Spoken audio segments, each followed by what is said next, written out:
And more, let's bring in VP of Governmental Affairs for the National Taxpayers Union, Brandon Arnold. Brandon, great to see you and welcome to the show. A lot to get to, but first, I want to start off with, of course, what a lot of people are wondering today. Will or won't the Fed cut interest rates? What do you think will happen? And what are the pros and cons of lowering the interest rates right now? Yeah, so I don't think there will be an interest rate cut. That's the easy part of the question. You know, the pros and cons, that gets a lot more complicated. On the pro side, you do get economic stimulus when those rate cuts happen. And of course, with mortgage rates being relatively high and the housing market starting to show some signs of cooling, that is a good way to stimulate housing market activity, more refinances, more home purchases, and so forth. The downside to an interest rate cut is that stimulated economic activity could fuel inflation. And even though there's been a ton of tariff uncertainty thus far, as these trade deals come together, many of them contain pretty significant tariff increases that could push prices in an upward direction. If you combine that with an interest rate cut, you could get that significant inflation that really doomed Biden's presidency. Well, I want to talk about this. Some good news here. Second quarter GDP came out today, and as we heard from Christina, much better than expected, 3% growth rate. I know a lot of people worried that the tariffs would have a negative impact on it, but that does not seem to be the case, Brandon. Well, tariffs loom large when you look at these GDP numbers. The top line number, very good this quarter. First quarter, of course, was negative.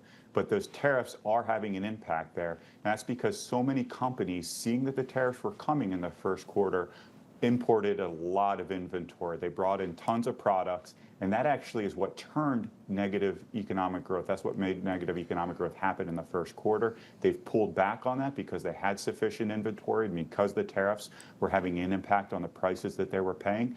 And because of that, that's one of the large drivers that we see in this larger GDP number, which is very good top line number, 3.0%, especially coming off a negative quarter. So there's a lot more complexity in these numbers than just looking at the top line. And there are some reasons for optimism as well as, of course, some reasons for concern.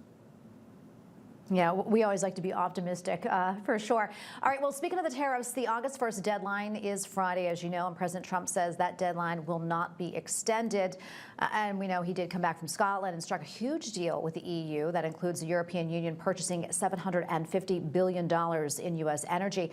I want to talk more about that, the economic benefit there for the U.S. And is there any way there could be a trickle-down effect for taxpayers?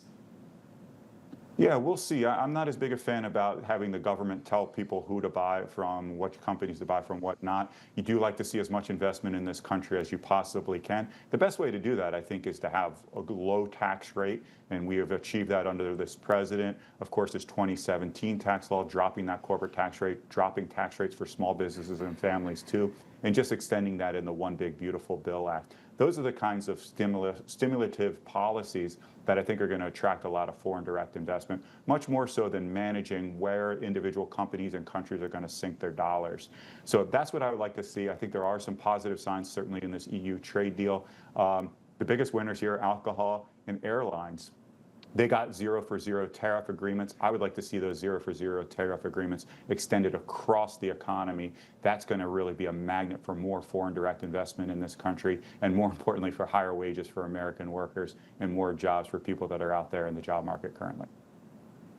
Yeah, we want that for sure. You know, some have criticized the president's trip to Scotland, though, saying it cost taxpayers about $10 million. But Brandon, what about the return on investment, you know, in getting that trade deal that the president struck? Some say it could yield the U.S. well over $1 trillion. Do you see that as that accurate? I'm not sure if it's going to yield that much. As long as we have significant tariffs in place, that is going to hurt economic growth. But in terms of the what I would say is pretty foolish criticism of the president spending money. That's what the president does. The president goes and meets with foreign leaders and tries to do best by American companies and American consumers and the American taxpayer. So to criticize that, I think that's an appropriate use of taxpayer dollars as long as there isn't lavish and excessive spending, and I'm not sure that was the case here. I think the left is grasping at straws here. The president ought to be traveling the world, working with international leaders, achieving more global prosperity, but particularly for the United States, and working toward global peace as well. That's part of the job description for sure. Yeah, almost out of time here. but there are still more trade deals that need to be done before this deadline, which is on Friday. I know Commerce Secretary Howard Lutnick said that they all should be wrapped up by the deadline on Friday, except for China. Why is the deal with China taking so long? What are the issues? Do you know? Yeah, China's a very complex relationship, and of course it extends beyond just an economic relationship. There's a lot more national security implications. You have technological products that can be utilized for defense, national security, military components. So there's a lot more complexity in play with China, and they've always taken a more adversarial approach to the United States in particular, but many of our allies as well. So I think that's one of the biggest reasons. The other reason is China has been less willing to negotiate. China has fought back with retaliatory tariffs much more so than any other country. So they have been more guarded, more defensive, and even antagonistic at times. And that's going to take a lot longer to hammer out than other countries, perhaps. We are looking about 2 weeks before that truce comes to an end. Hopefully there can be an agreement there. If we have triple-digit tariff rates, which is what we were dealing with briefly previously, that could be a real bad sign for the economy, for growth, and for American consumers. So hopefully that won't be the case. We can hammer out a deal with them, as tricky as that may be. Yeah, we hope they do for sure. All right, Brandon, thank you so much for your insights. Appreciate you coming on the show. Thank you. Appreciate it.